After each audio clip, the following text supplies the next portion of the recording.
Okay, welcome to the KTH School of Architecture and this week's Thursday event. My name is Björn Allemark and I direct the public programming of events and exhibitions and publications.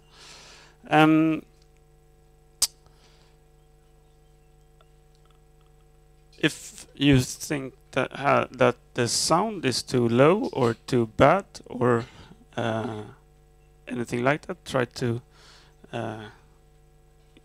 reach out to me or Adam running the audio and video, and we'll try to make our best to fix it. Tonight's lecturer is Mabel Wilson, a professor from Columbia University Graduate School of Architecture, Planning and Preservation in New York City, United States of America. She's also the co-director of Global Africa Lab at the school and the Architecture, Space and Politics projects. Was that right? And she's the author of a quite recent book called Negro Building, Black Americans and the World of Fairs and Museums, which studies how the spaces of world fairs, emancipation expositions, and grassroots public museums became sites to imagine Afro-modernity. And shortly this book will be available in the School of Architecture library. But most importantly, she's here tonight and she'll talk to all of you. So welcome, Mabel.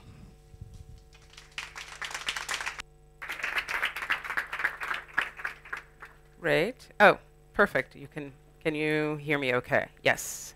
Okay. I'm getting a slight echo in my head. I guess because this thing's like attached to my face. Literally.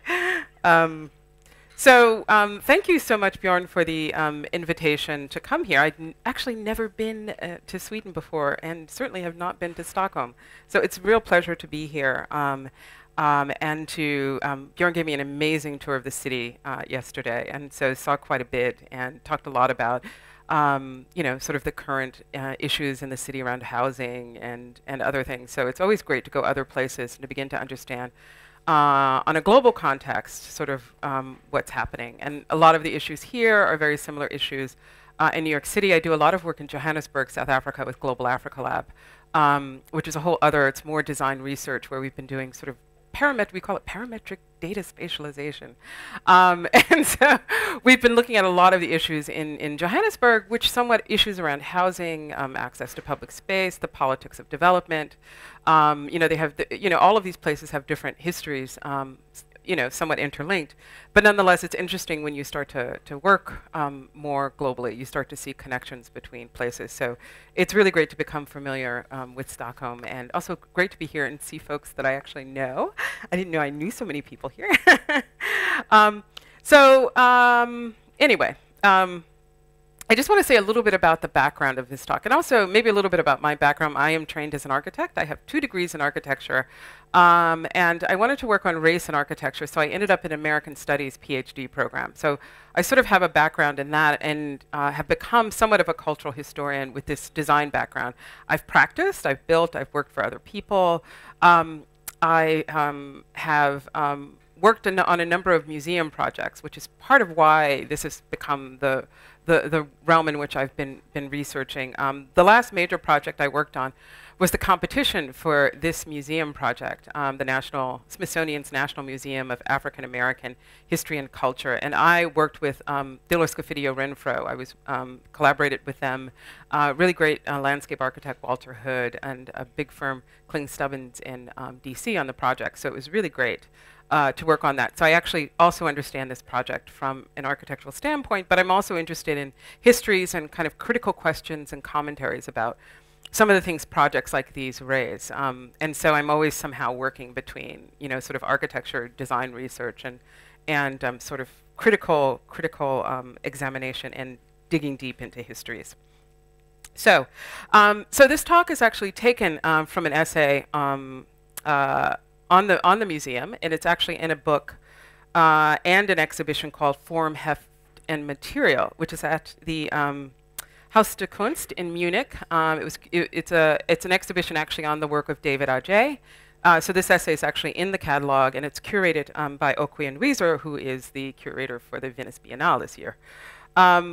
The exhibition's quite interesting. It's going to be in the US at the Chicago Art Institute, and I think is traveling one other place as well. And so this is actually the essay, but it actually brings together two other projects that I'm currently working on. I'm literally in the midst of working on a book for the Smithsonian. They asked if I would actually write a book about their new museum, the African American Museum. And part of the reason I ended up doing that is because I cover a lot of the history of this new museum in my book, Negro Building. And so I both knew the history, I had been on the design team, so they thought, oh, she's the perfect person to actually work on this book. We don't really have a title. I'm thinking about something like An American Story, the building of the Smithsonian, la la la la la. It's a book that's split into two parts. One is the history of the museum, which actually begins in 1915. So this is not a new project. It's something that goes back over 100 years with the desire of actually African American in Washington, D.C. to erect a memorial to African Americans who had served in the Civil War. And many of them were passing away, but they were not being remembered in all the monuments that were being constructed. And not only that, there were always, black participation in a number of wars, the Revolutionary War, and there was also the Spanish-American War. Except those names are not sort of being inscribed right in the national memory. And so every time this museum was actually being proposed, it was there were catastrophic events. There was the Great Depression that halted an effort to build it. Then there was the assassination of Martin Luther King. That stopped an effort to build it. And then there was the indifference of white northern politicians. And then there were constant machinations by disgruntled Southern congressmen, such as the notorious congressman named Jesse Helms. I don't know if you guys know who that person is, but he was a Southern congressman who derailed a number of projects, most famously with the National Endowment for the Arts and a group of artists who were trying to get funded by the government.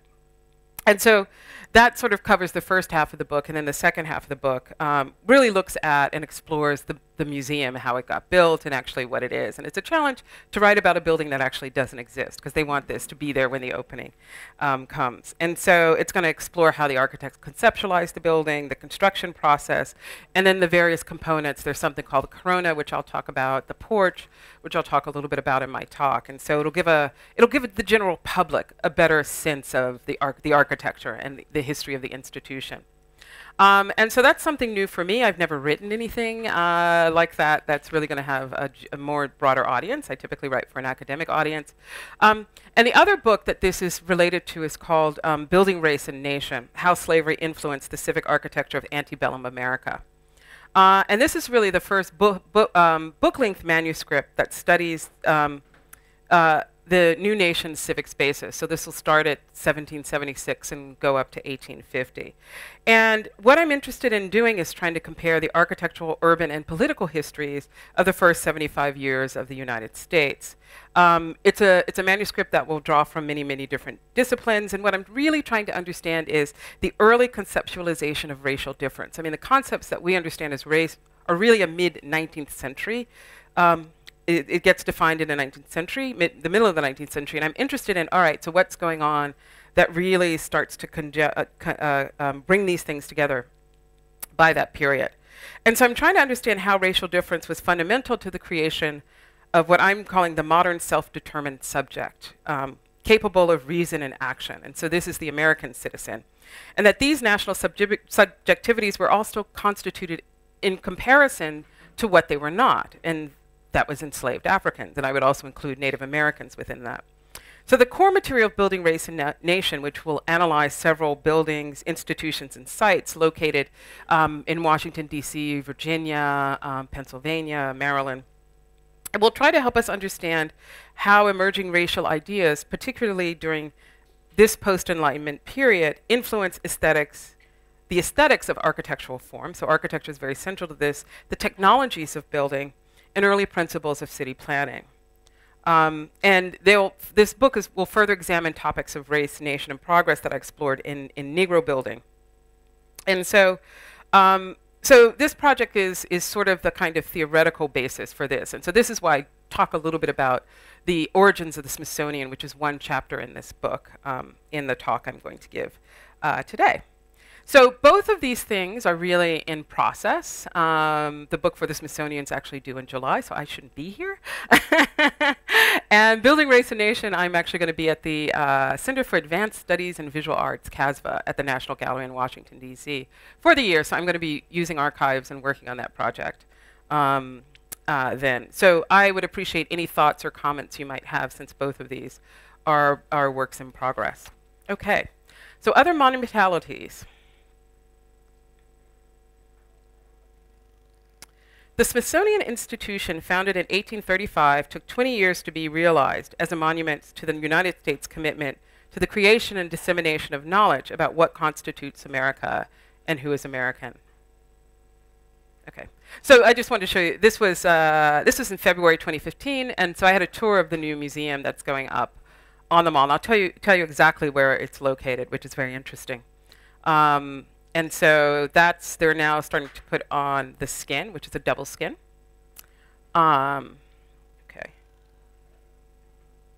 Okay, so this is another very interesting narrative. This is related to building race and nation. And this is actually in the Library Company of Philadelphia, one of the first libraries, public libraries in the United States. But you could see this relationship between emancipation and the notion of slavery and ideas of liberty.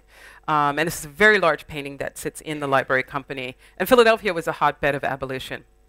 And so I think already this representation, and you could see the arts, you could see, knowledge on the left, and what liberty and freedom's bringing this emerging subject, and then you can see enslaved Africans on the right, and the ships in the back are actually to take them back to Africa. So there was a belief, there were colonial societies, repatriation societies that formed in order to send freed Africans, because there was a belief that they couldn't stay in the United States, and that's a long story. But this is part of that narrative as well.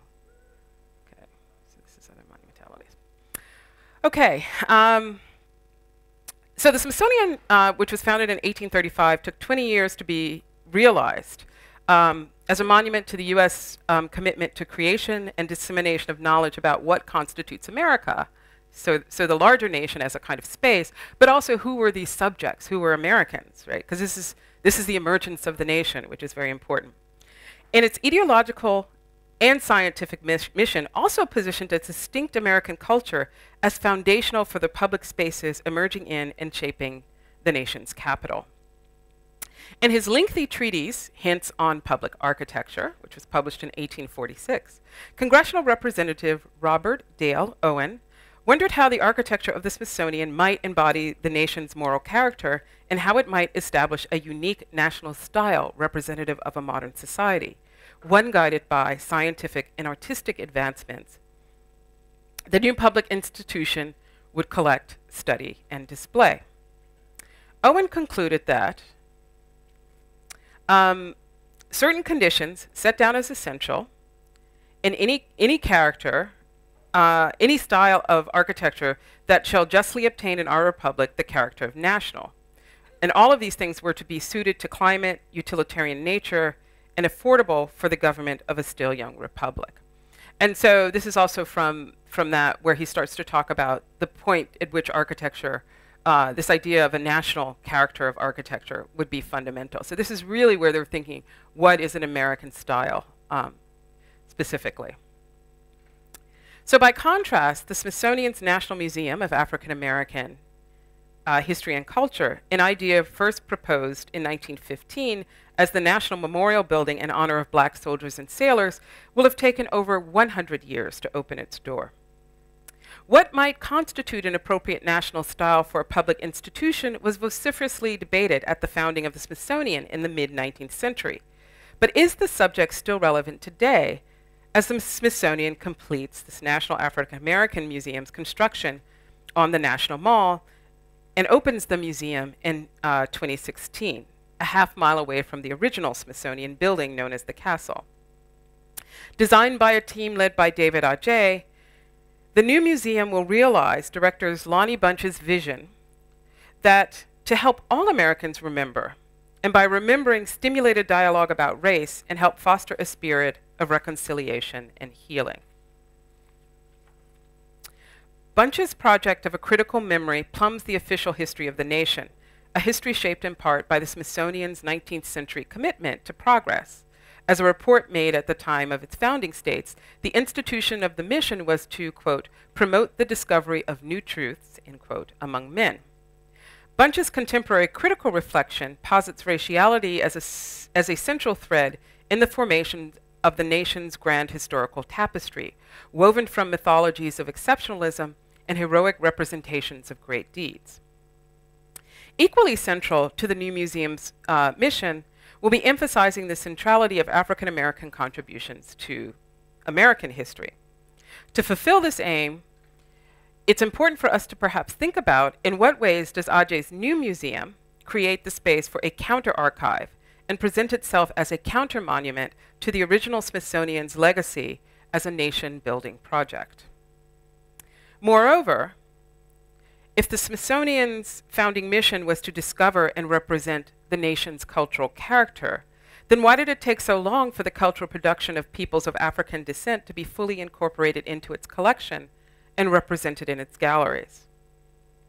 To answer that question, it is important to discern how, in the quest for the discovery of new truths, the Smithsonian institution cultivated a racialized national identity, one whose European cultural roots would always exclude from its address those who were not at the vanguard of Western civilization's advance, treating them instead as the object of research and display, as the focus of the gaze of the rational thinking subject, the scientist, the artist, the architect, and the American citizen.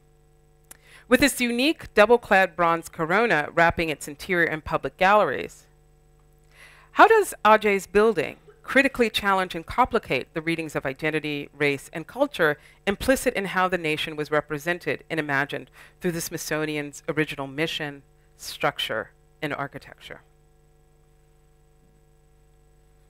Research race, and the nation's historical archive. To achieve the goal of building a formidable national institution dedicated to knowledge, the Smithsonian had to be planned in meticulous detail. In the mid-1840s, its newly formed Board of Regents, a body composed of white politicians, educators, and scientists, and this included the Vice President of the United States, the Chief Justice of the Supreme Court, and the Mayor of Washington, D.C. This group conceived the Smithsonian's mission as focusing on three primary areas: the physical, which is the material world, including man; the moral and the political, which is the individual in relationship to the state; and literature and fine art, so defining whatever an American culture might be.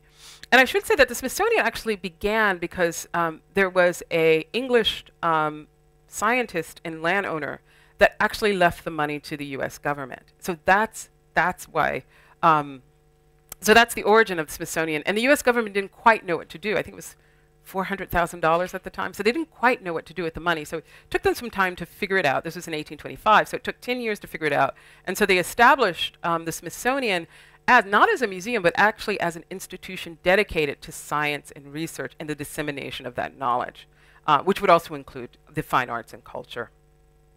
So through the collection of materials within these designated areas of research, the emerging scientific disciplines would examine the forces that transform the conditions of the material world. So this is the emergence of the modern disciplines of science as well. So notion of this building would have laboratories, and this is exactly, it would no longer be natural history, natural philosophy, but this is where the chemist, the biologist, the anthropologist would actually study.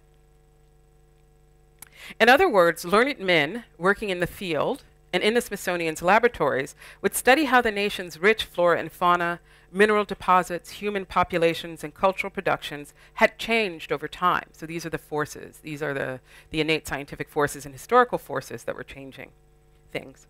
Collectively, their Smithsonian-funded research whose outcomes would be displayed to the public in the institution's galleries, would demonstrate how far American civilization, the culture that bounded together its white population, had progressed. Scholar Andreas Huyssen has stated that, quote, the main concern of the 19th century nation states was to mobilize and monumentalize national and universal pasts so as to legitimize and give meaning to the presentation and to envision the future, culturally, politically, and socially, end quote. The state's effort to cultivate a national spirit was a bid to galvanize the country at a moment when the westward expansion and the creation of new states forced the issue of slavery onto the national agenda. So this is roughly around 1840, 1845. Slavery would prove a divisive juridical question that would eventually split the Republic, this by the 1860s, into northern and southern adversaries, as we see in the American Civil War. The monumentality of the Smithsonian served as a reminder not of the past, but of the contemporary values of the nation precisely at a moment when the Union was under threat.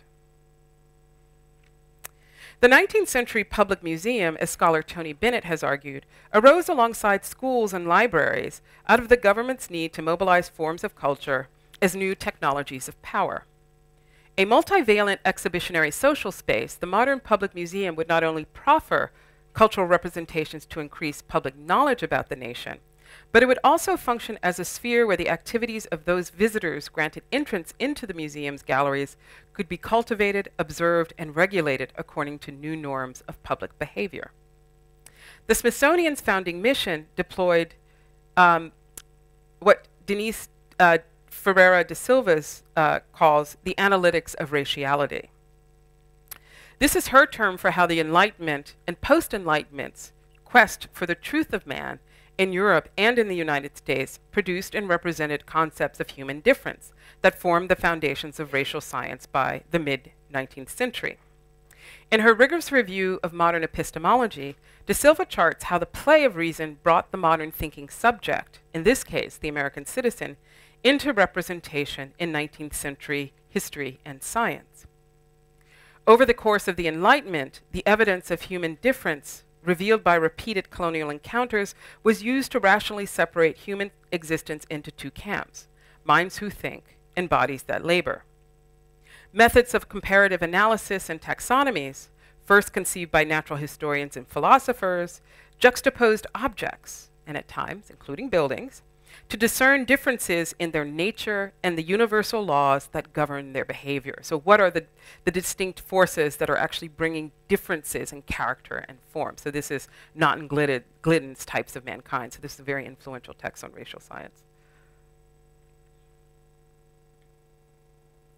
From their deductions about purportedly innate difference in temperament, physique, physiognomist, naturalist, and zoologist asserted a historical lineage for human differences that would eventually be classified as racial types. 19th century scientific studies represented race as natural and commonsensical outcome of historical development.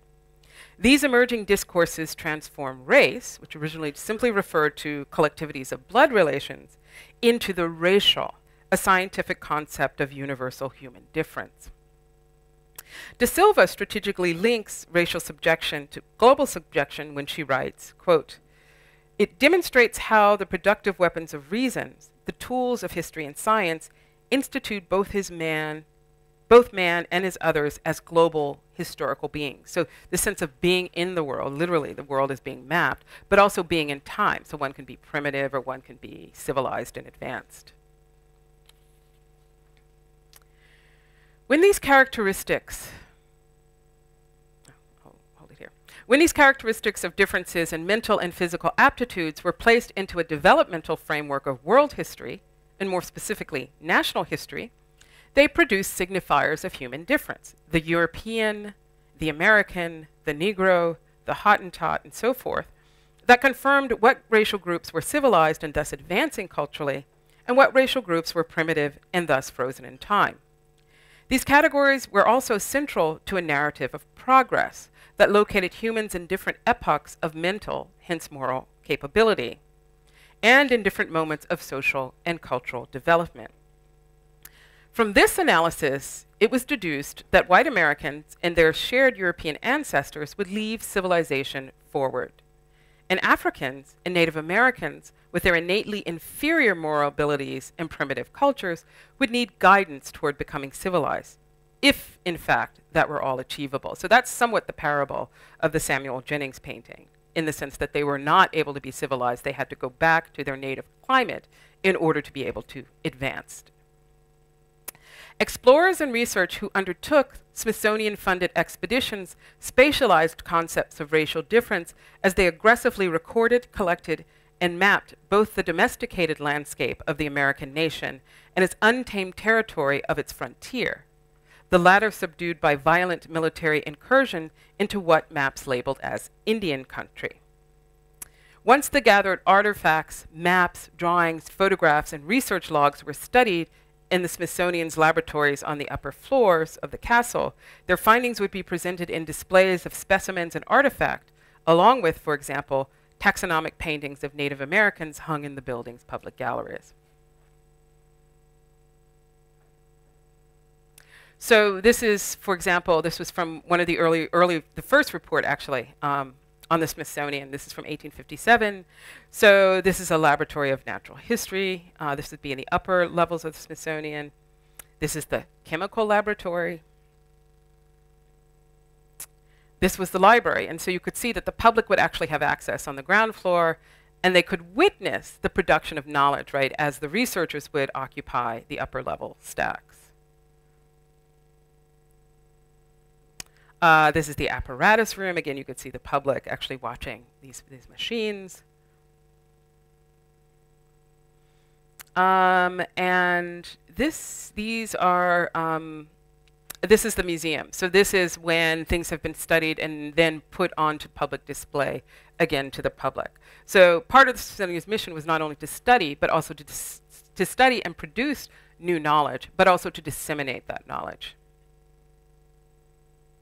And then, of course, it needed to have an auditorium, right? Because that is also the way in which knowledge is presented to fellow scientists and debate occurs. So that would be kind of the central space. And this is the lecture as it was being used. And this is the Gallery of Art. So these are these famous paintings and I'll show you the next one, that were done by Stanley Mix, I believe the name of the painter. And they were literally almost these taxonomic paintings. He traveled with a number of groups who were military groups who were going out west, and he would paint very famous Native Americans or other characters that he would encounter. And so this became a kind of gallery of famous American Indians. And again, what I think is interesting is the production of the stereoscope, which could then also circulate. So if you couldn't necessarily go to the gallery to see this, you could then buy this pamphlet, or you could see the stereoscope. So the public nonetheless would have access to that knowledge as well. Yeah. And so this starts to describe J.M. Stanley, that's what his name, his paintings and what could be seen. And then you could actually order. And this was the presentation of, that was the first exhibition that was there at the Smithsonian. Okay, so the parsing of racial difference and ideas about what constituted civilization circulated to the wider public via the Smithsonian's printed matter and determined who deserved the rights and privileges of citizenship and who did not. In short, 19th century concepts of the emerging sciences of man, such as anthropology, translated into political actions in symbolic representation. So it's interesting that Stanley was traveling with these military groups as they were moving further and further west. This is part of the reason why the Smithsonian had such a huge collection of Native American artifacts that became the foundation for the Smithsonian's American Indian Museum. And so it was basically taking that stuff back and actually trying to reposition it as cultural heritage, as opposed to the way in which it had been looked at and preserved by the Smithsonian. And that's a whole other, I think that's a whole other book in history that's worth looking at if you're interested.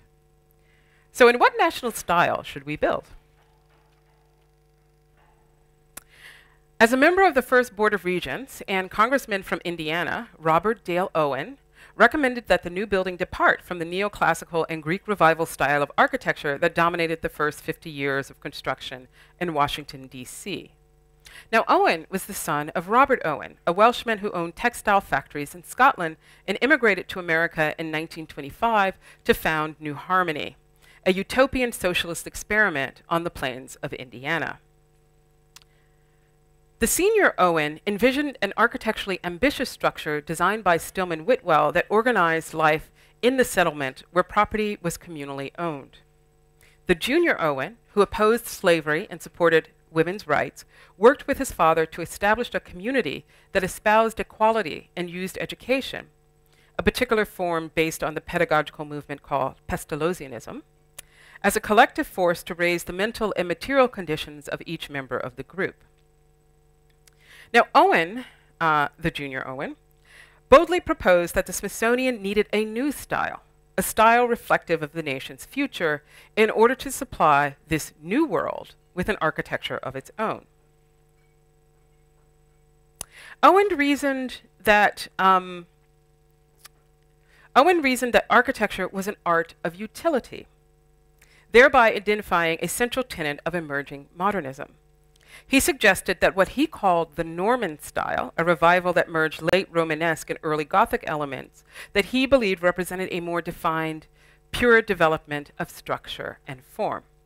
The Romanesque, prosaic, and practical merger of structure and form and material would indicate that American genius, quote, piloted by good taste and steering by the polar star utility, may win honor and profit by a successful voyage into the unexplored regions of art, end quote.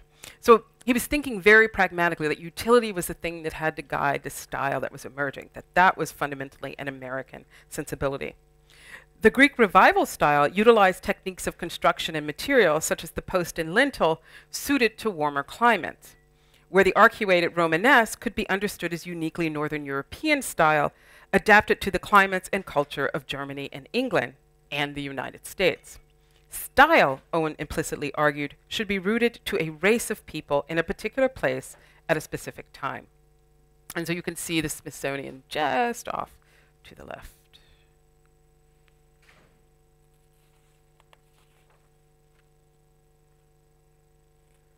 So this was the final building that was actually designed by and built by James Renwick. But it was really Owen that argued for this particular style, and Renwick had already been experimenting with Gothic. And so Owen actually, they held a competition, but Owen really championed Renwick as to undertaking this particular project. So leaving aside the pragmatics of how to build it, the Romanesque would represent America as an enlightened culture. This emerging American spirit was no longer colonial, that is, coarse and unrefined, but equal to European aesthetic values of truth and beauty, which elevated and implicitly racialized American culture. Jefferson had argued, he wrote a sort of an assessment of Virginia called Notes on the State of Virginia, and he talked a little bit about the architecture, and he said, you know, essentially it's this brick, it's very rough, the forms are very unequal and awkward.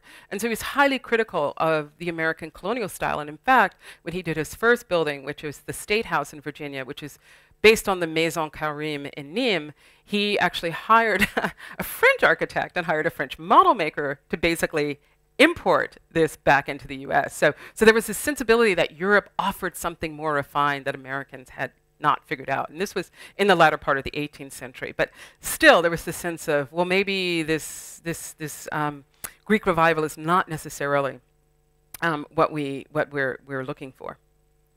So De Silva has asserted that, quote, the white Anglo-Saxon body, the body housing the US-American mind, had become an expression of European consciousness. So as much as Americans wanted to be American, they were nonetheless looking back at their patrimony, at their roots, in connection with Europe, particularly in relationship to the arts and culture, which would include architecture. So this meant by the mid-19th century, Greek culture, the origins of Neoclassicism, was, despite its cultural achievements, perhaps far too Mediterranean, and by proximity and cross-cultural exchange with Egypt, perhaps also too African. Owen was not alone in arguing that the architecture of the indolent Egyptians was inferior. Others were far more explicit about how race and architectural style were related. So these were the style debates really around the 1830s and 1840s that were going on. Historian Charles Davis has shown that during this period, German, French, and American architects borrowed from the sciences of race, particularly ethnology, because they provided evidence of the superiority of particular architectural styles, such as Gothic. So he writes a lot on Viollet-le-Duc, he writes on Gottfried. Charles's work is on Gottfried Semper. Once completed by architect James Renwick, the castle's fine wide arches, vaulted ceilings, crenellated turrets that tower over the National Mall presented a proper national style, a monument that affirmed Americans' cultural legacy and announced its promising future. The discourse of cultural progress exemplified by the Smithsonian's building asserted that the mentally and physically more advanced white and Northern European races would lead civilization forward. The darker races, mentally deficient and physically best suited for manual work, would be useful for their labor or, if necessary, be eradicated through violence. Since the Smithsonian was erected in Washington, D.C., where slaveholding was still permitted, enslaved men were most likely employed during the various stages of the building's construction, as they had been for the White House, the U.S. Capitol, and other civic buildings. Enslaved workers quarried and milled the red sandstone from nearby Montgomery County that was used to erect the castle. The productive dynamics of the visible and invisible black bodies in the streets of Washington, D.C., and outside the halls of the nation's civic buildings was necessary for the conceptualization and the material survival of the white subject that was the American citizen.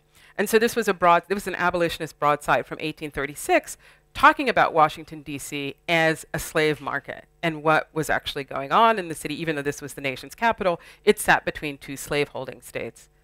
And it talks very explicitly, and you could see up in the right here, this is what's called a coffle of slaves that are chained, either going to market in front of the Capitol building. So how then can a new museum devoted to Black history and culture be incorporated into an institution whose founding philosophy overwhelmingly excluded it? Does Adjaye's new museum, with its shimmering bronze sheath, the corona, inspired by African and African-American sensibilities of material and form, adapt Owen's call for an institution suited to our time and to our country? By crafting a different language of representation than the Euro-American signifiers employed in the castle, in what way does Adjaye's new museum craft a different narrative?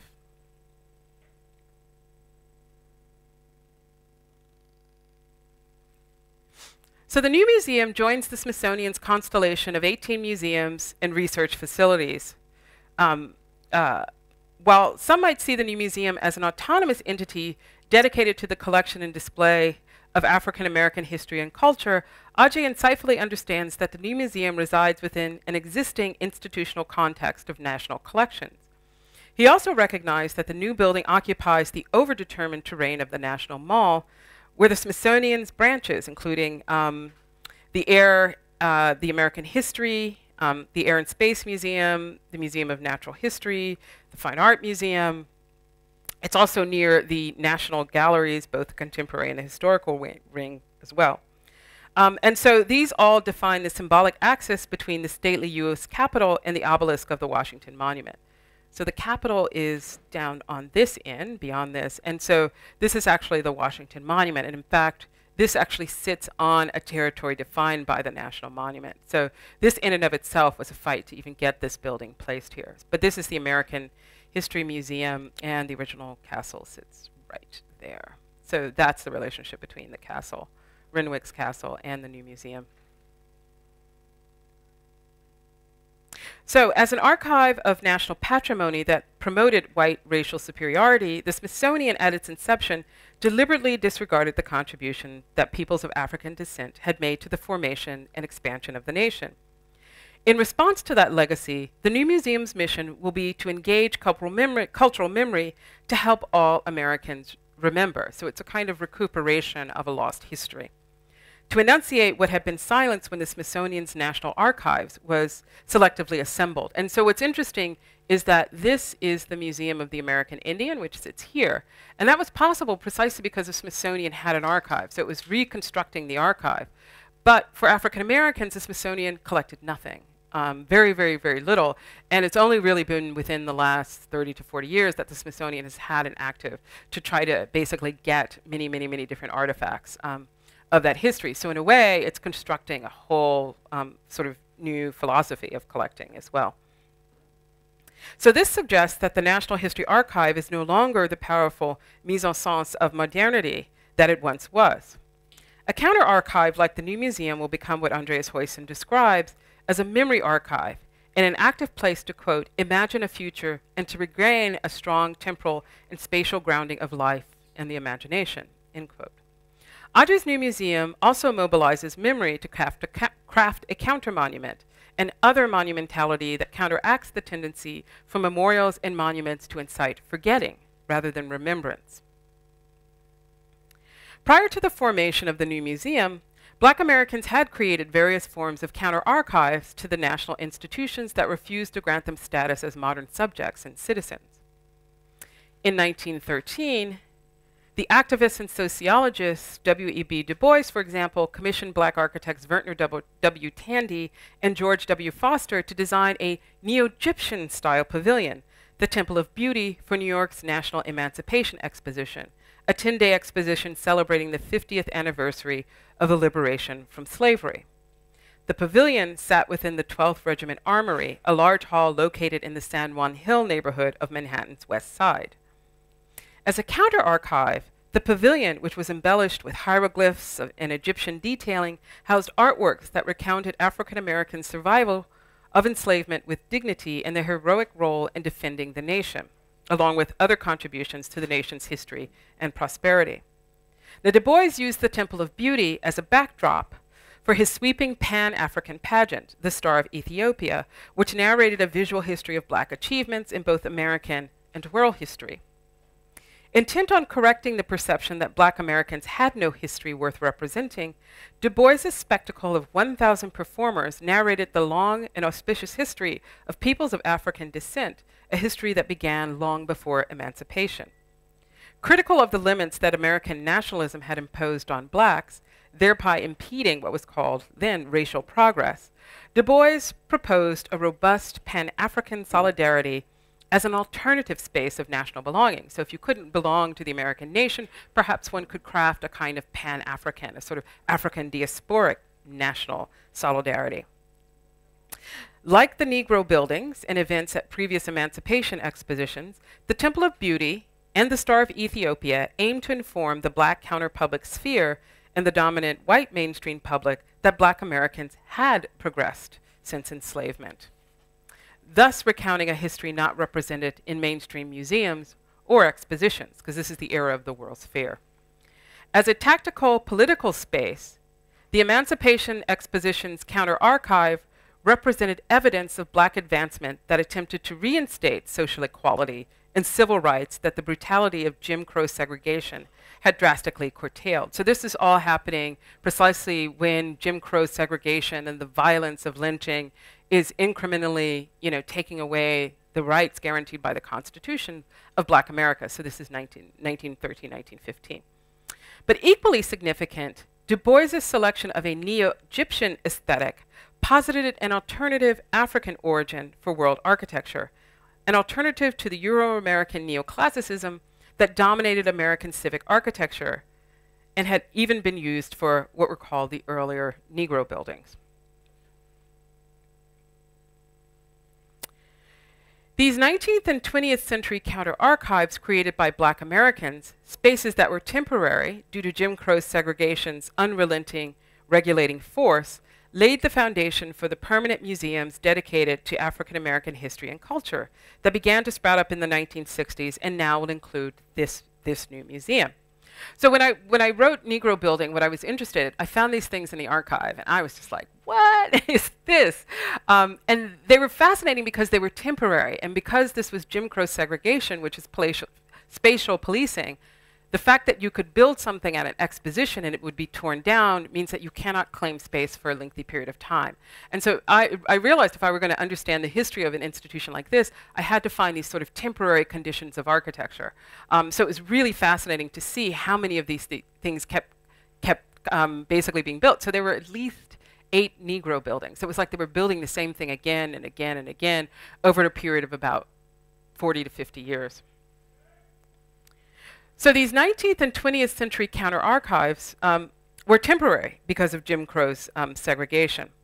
So for the new museum's interior, Adjaye deployed a spatial strategy of nested boxes, akin to the situating of Du Bois's Temple of Beauty within the larger Armory building of New York.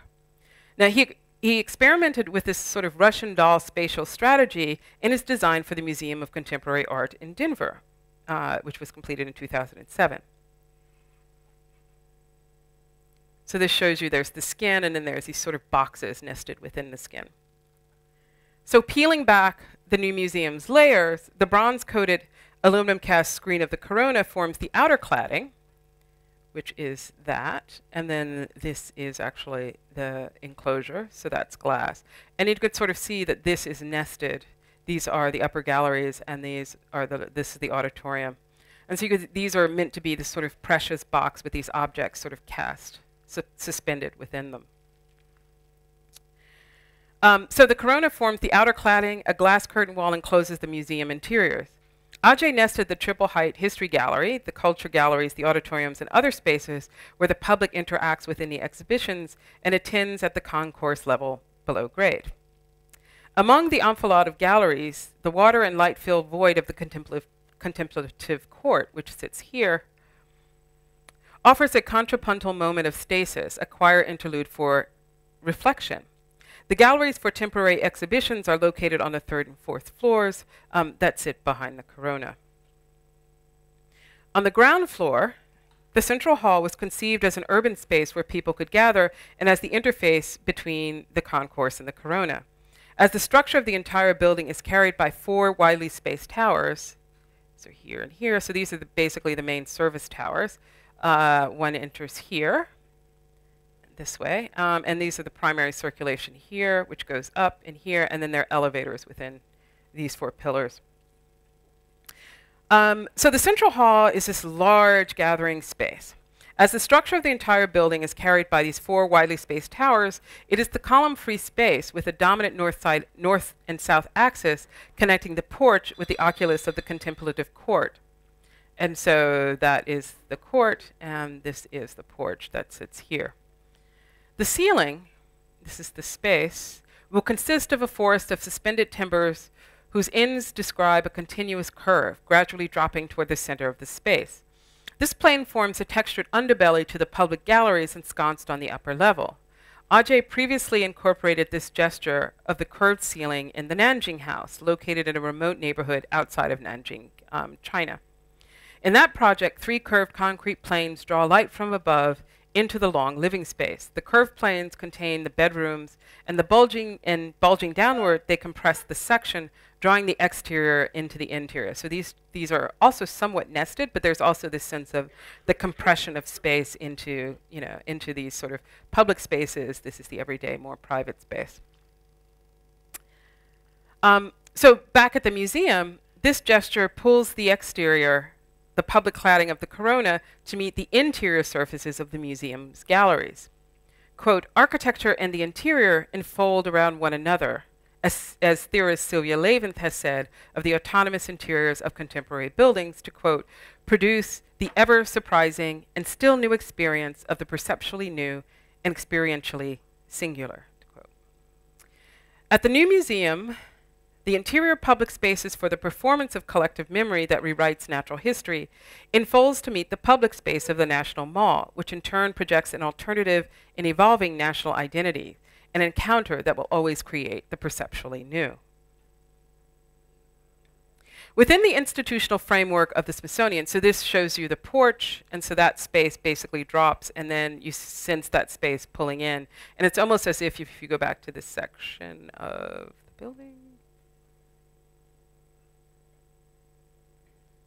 so it's almost as if you can feel the weight of the upper galleries in that. And so this kind of compression and weight of that more sort of private experience of the museum meets the public.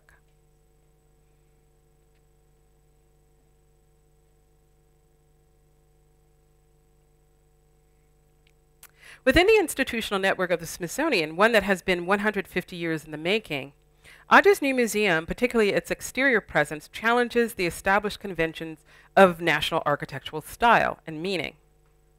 The castle's red sandstone and Romanesque detailing, which rationalized the museum's scientific and public functions as a structural tectonic, were at the time of its founding a radical break from the established neoclassical aesthetic for civic building. But Owen's quest to ground an authentically American national style in the Romanesque failed to gain popularity. Instead, the forms and materials of neoclassicism persisted in all genres of civic architecture well into the 20th century.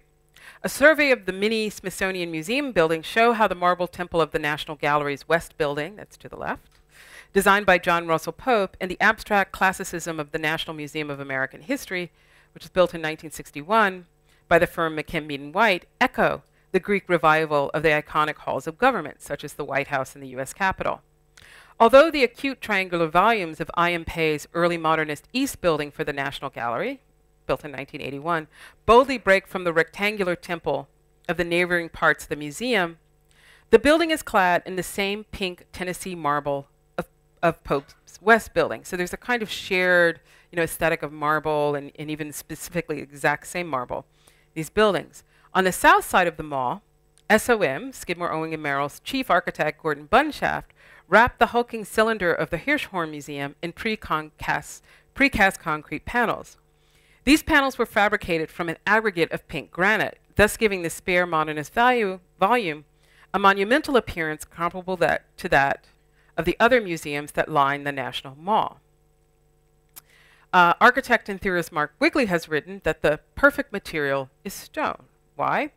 Because it is, quote, natural but frozen, organic but still, petrified life. The cult of monumentality is intimately tied to that of stone, end quote. The marble and granite claddings mark loss as well as longevity, and thus serve their monumentalizing function as representing enduring American cultural values. Now, Adjaye designed the exterior of the new museum's corona, a double cladding composed of an outer screen of bronze-coated cast aluminum panels over a glass curtain wall to dematerialize the massive white stone volumes of the museum's typology. The bronze coating of the screen references the cast and wrought iron gates, balconies, and other objects crafted by the enslaved and freed blacksmiths of the Antebellum South, especially the North Carolina Low Country and the New Orleans bayous. Adjaye abstracted the historical screen's organic filigree into geometric panels whose lines can be modulated depending on how much light needs to be filtered. The cant of the corona's tiers echoes the 17-degree angle of the pyramid capstone of the nearby Washington monuments, whose spare angular Egyptian aesthetic stands unique within the mall precinct. The coarse patterning of the bronze screen also mimics the placement of the Washington monument's large marble stone. So if one were going to define an African aesthetic literally on the National Mall, the building is actually in dialogue with that because it sits within its own precinct, which I think is a very clever mood. While it is compelling to delve into these cultural references and what they symbolize, it's more productive to consider how Adjaye arrived at and deployed their operative techniques. The thick layer of the exterior cladding, for example, is a technique that he developed in earlier projects such as London's 2 Idea stores and Rivington Place. Ashanti Kente cloths in the former and a Sierra Leonean Sowe mass in the latter inspired the repetition and modularity of the geometric forms that facilitate the shifting, stretching, and compression of patterns that compose the facade's surfaces. So these are the 2 Idea stores. So they have that same logic of patterning. The thickening of the facade, so this is sort of based on how the strips of literally the woven, how kente cloth is both woven and then how it's actually stitched together to make a cloth. The thickening of the facade reaches a new level of plastic expression in the diamond curtain wall of nearby Washington, D.C.'s Francis Gregory Neighborhood Library. Internally, panels of Douglas fir plywood expand the thickness of the glass curtain wall to create a playful solid void diamond pattern, like a textile that stretches around the library's 4 facades. The same pattern is employed in the structure of the glass ceiling and the structural steelwork of the roof. In all of these projects, the facades become a dynamic skin that wraps the volumes and spaces, organizing the interior functions. So Adjaye delaminated the upper sections of the new museum's facade into 2 entities. One is the bronze-coated cast aluminum, which is ornamental, and the other is the glass structure, which is structural. The visible bronze-colored filigree screen hovers above the ground, signaling that it is not the structure. And so this is the larger, that is the glass here, and this is the structure, which is basically these are hung off the top. And then the pattern of panels will be hung off this armature. So the visible bronze-colored filigree screen hovers above the ground, signaling that it is not the structure supporting the building's loads and challenging the stability that characterizes the National Mall. Following the same principle that Gottfried Zimper observed in the Caribbean hut displayed at the Great Exposition in London in 1851, the panelized corona is suspended from above and its openings dissolve the density of the bronze to reveal the public spaces behind.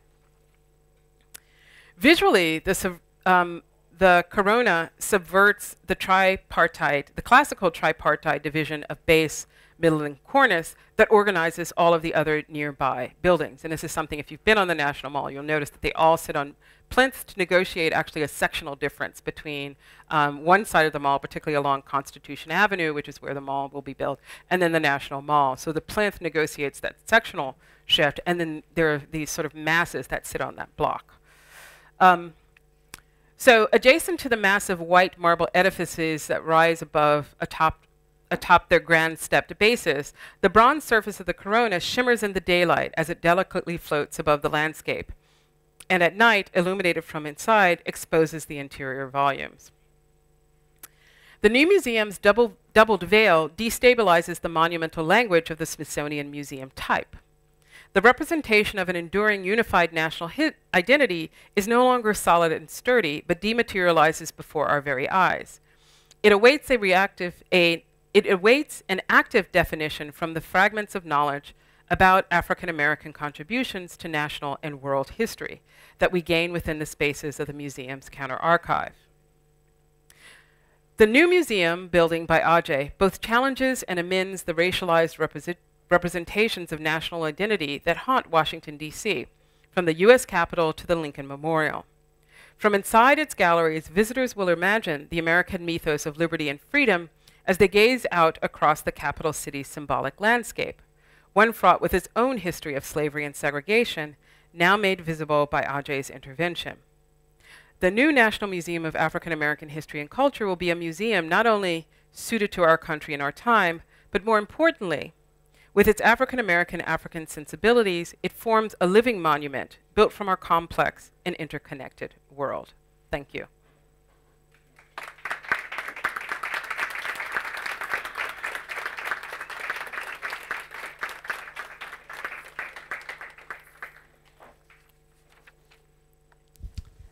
Thank you. Would you take some Q&A? Sure. I just wanted to ask you if you could tell us a little bit about something you told me yesterday about another book project that you're working on, early civic architecture in Washington, D.C. as well. So sort of the context that the Smithsonian was established in. Yeah, I could say a little bit more about building race and nation. And the Smithsonian, I think, is chapter 4. So this was kind of trying to figure this out. I mean, and I think this book by Dale Owen is really fascinating because I think it's really one of the first texts, maybe since it's like 1845, where they're trying to figure out and rationalize architecture. And some of the language is not that distinct from what you read in Louis Sullivan, you know, or Horatio Greenough about 20 to 25 years later about, all right, so here we have these new emerging disciplines of the sciences. How do you come up with an architecture literally that can accommodate chases for chimneys and all of these new functions? So they're trying to both rationalize an architectural style, but they're also trying to figure out, well, what is it going to look like and where are we going to find that? And And fundamentally, there is something in which racial difference starts to play a part in all of that.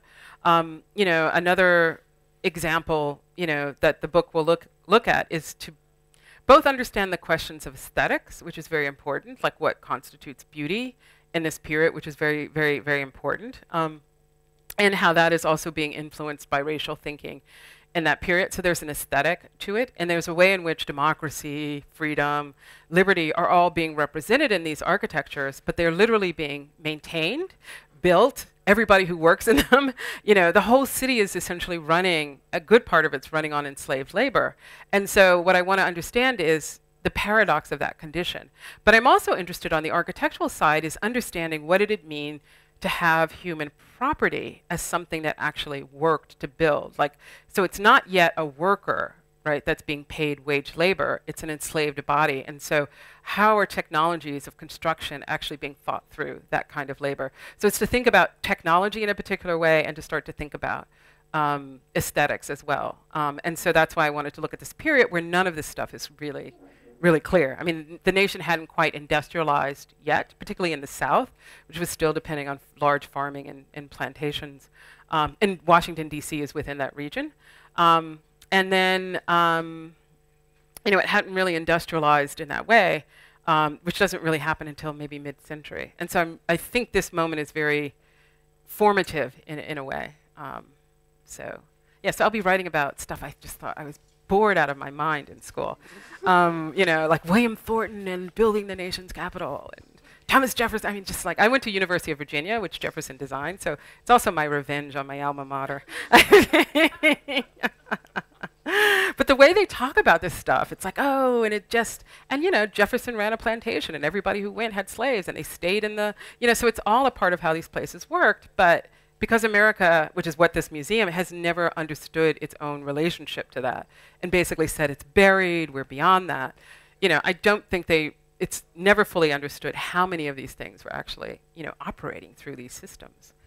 But these are some of the United States' most well-known buildings, like the White House, the U.S. Capitol building. They're sitting right there. How could this? Yeah, they finally, I think in 2009, they finally put a plaque in the U.S. Capitol saying that this was actually built with slave labor. But it took them that long to even admit that that was the case. Just, that was past. It's history. So. Any hands up? In the back, I think you were first. Hi. Well, I just think that that is very interesting when you think of what's. Do you hear me? Mm-hmm. Yeah. Like in South Africa at the moment with the Rhodes statue. Oh yes. And also the Gandhi statue, and like how to somehow, like, trash historic artifacts to actually claim your right in a society. And I was wondering what you think about that. Like if you don't know, there was a statue of Cecil Rhodes, I think, at University of Cape Town, UCT. It had not been, and South Africa is very interesting because you'll see the dual sort of histories. You know, you'll see certain streets will still have their Afrikaans name sort of written small, but then you'll actually see the new names for things. In South Africa is also interesting is because when the new nation was started in 1994, there was an attempt to not erase the history, but really understand the difficult history and really try to reconcile. Like, for example, Constitutional Court is built on top of the most notorious jail in the city, in Johannesburg, in the entire country. And there it is, and there's the Constitutional Court. So there's a productive history in relationship to sites of violence, I think, that happened in South Africa. But that particular monument, and I don't know the whole story, became very contentious because of that. But I also think in South Africa, the ways in which histories, and literally the invention of history and mythology, were operating at a scale so quickly, and at a modern scale, like literally, you know, from 1930 onward, it's just extraordinary. And so there was a way in which history, you know, the construction of national history becomes a kind of violent act. And so I think this is the legacy of the pushback against that in a way. And it is remarkable, if you really read South Africa, that it didn't implode into civil war. I mean, given, you know, just how much the society was just radically transformed, people constantly being moved off land so that the land can be claimed. And those people are still alive. And now somebody is making money and profiting off their land that they used to have and their families had for generations. So it's very, very complicated in terms of histories and the ways in which governmental structures try to, I think, adjudicate those legacies. But the Rhodes statue is also, it's a very interesting one. I used to teach a class called Contested Grounds on the politics of memory and history. And that would have been a perfect example for that class because of the contentiousness, the contested nature of that in the site. Great.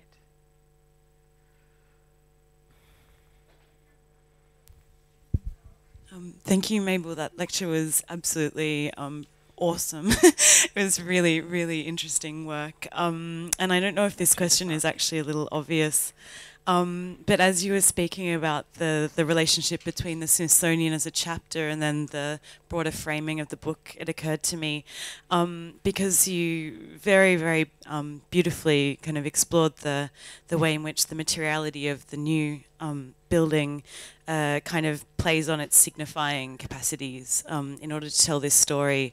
And I was just thinking about the labour politics of the construction of the new building, whether or not there'd been a kind of care taken in framing the project management or the construction techniques and the kind of labour processes that would go into the production of this very high-tech new object, building, material, sort of assemblage. Yeah, no, that's a really, I think, excellent question. I mean, I don't know, I only did one site tour, but I did talk with sort of the architect in charge of construction, who's a great guy named Derek Ross. So he took me literally, the building is about 80 feet below ground, and so it's incredibly deep. It was very, very complicated to basically dig the foundation because that was a tidal basin. There used to be a canal that went up there. DC basically is a swamp. I don't even know why they built it there because it's really, really, really hot and humid in the winter, so it's a swamp. And so when they built that, when they started, they hit water, and so they had to, you know, they have this really complicated, very expensive foundation. And so they went down, and they ended up having to put 60% of the museum is now actually below ground, which I don't think is necessarily a bad thing. And so we went all the way down, and we went all the way back up. And so I got to see, you know, a lot of what the different trades have been doing on the job site, and also the kind of, you know, just the ways in which things are labeled. It's a very neat job site. And so I get the sense that the workers are actually quite well taken care of. There are multiple construction companies. Some are minority-owned businesses as well. And from what I gathered from everyone, that they're very proud to actually be working on this building.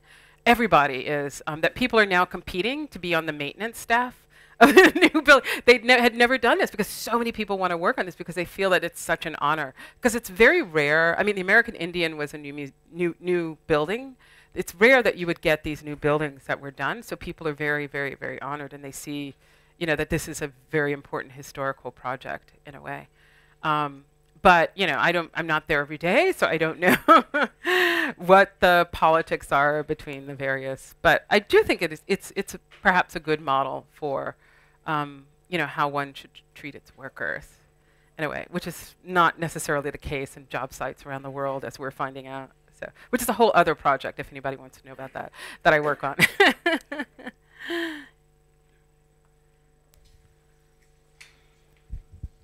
Thank you. That was fascinating.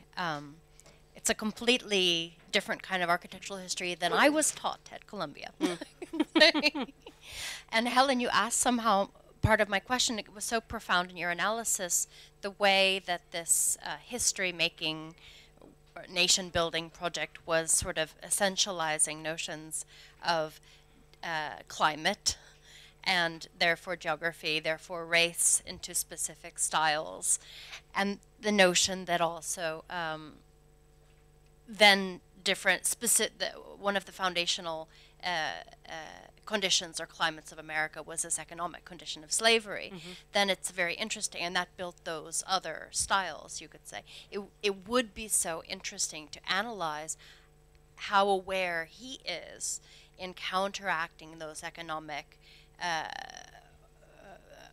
economic colonialisms within the architecture field and pay scales, as well as the trades involved, as well as the maintenance staff and so on. I'm thinking of Who Builds Your Architecture, your other project that you spoke about. It would be so interesting to then not only look at the climate legacy and the race geographic legacy, but then also the economic foundations of these. Yeah. But then I had another question, because you asked the question, which was about this new curatorial strategy or new curatorial philosophy that you mentioned, which was around sort of constructing or reconstructing or forgetting or the kind of memory, because there wasn't an archive. They constructed. They had to build a collection. Yeah. Along with a museum, which is not easy. And I'm wondering if that leads to different kind of interior or display strategies, as well as the actual contents of the collection. A relation between the viewer, the subject, the object, the viewer. I mean, I don't know if that's part of your analysis at this point, but it would be very interesting to think about. In the sense that you were mentioning also the way that certain people were seen as objects of research. Yeah. Yeah, I haven't really looked closely yet at the exhibition curatorial strategy. I know, for better or for worse, they hired one company to do it. I suspect they're regretting that, because I think it's a very complex series of, it was a very smart brief. I mean, reading the brief for the competition, which was like 1,500 pages, I mean, it was huge. It was 6 volumes. And we got the brief in January, and we had to basically come up with a project by March. I mean, it was like, that was it. And it was huge. I mean, it's a 300,000 square foot building. So it was very, very, very complicated. But it was very smart in terms of they had, which they kind of have to do for the general public, history as a kind of linear sequence. And then they have separate galleries for culture, well, for fine arts, sports, music. Trying to remember some of the other ones. Military is another one, and so those are the kind of ones that'll be on the upper levels, and then there's a whole research center as well that's a part of it. So I think that they had to really recognize, that it was a complicated history to tell, and part of it could be linear, but the other part of it, somehow had to be more thematic and flexible in terms of what it could show. And one of the things that I like, that David and Phil Freelon, who's the other architect for the project, did, which is something that we did in our proposal, which was to make sure that you referenced back onto the mall. So in the building, there's these certain moments where you look out into the national, you see the National Monument, or you see the Lincoln Memorial, or so that you're always, because museums are black boxes, right? And they're very hermetic. And so there's this constant reference back out to the city itself, and to also realize that this history was also happening within the city. Yeah, and so it kind of makes the whole thing much more porous, as opposed to being internal and then going back out. And so that was something that we thought about when we did the competition, and I think it's also something that their team had done as well. And it's great that that's actually going to be part of the final, the final museum. I mean, it has this amazing view on the top floor. Like, you just go out onto this terrace, and you could see everything, except the White House. Because there was this whole, you had to have a terrorist specialist as part of your team, and that you couldn't put anything on the roof because they were concerned about snipers, because if you go just to the north is the White House. So there was just some very strange stipulations about what you could and couldn't have in the museum. But it's a green building. I mean, it'll have LEED gold. It's the first green museum for the Smithsonian.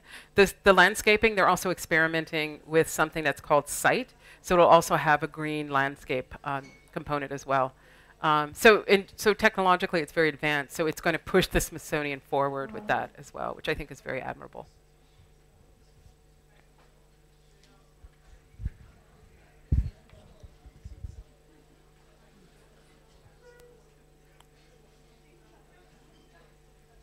Okay, thank you. Yeah, thank you.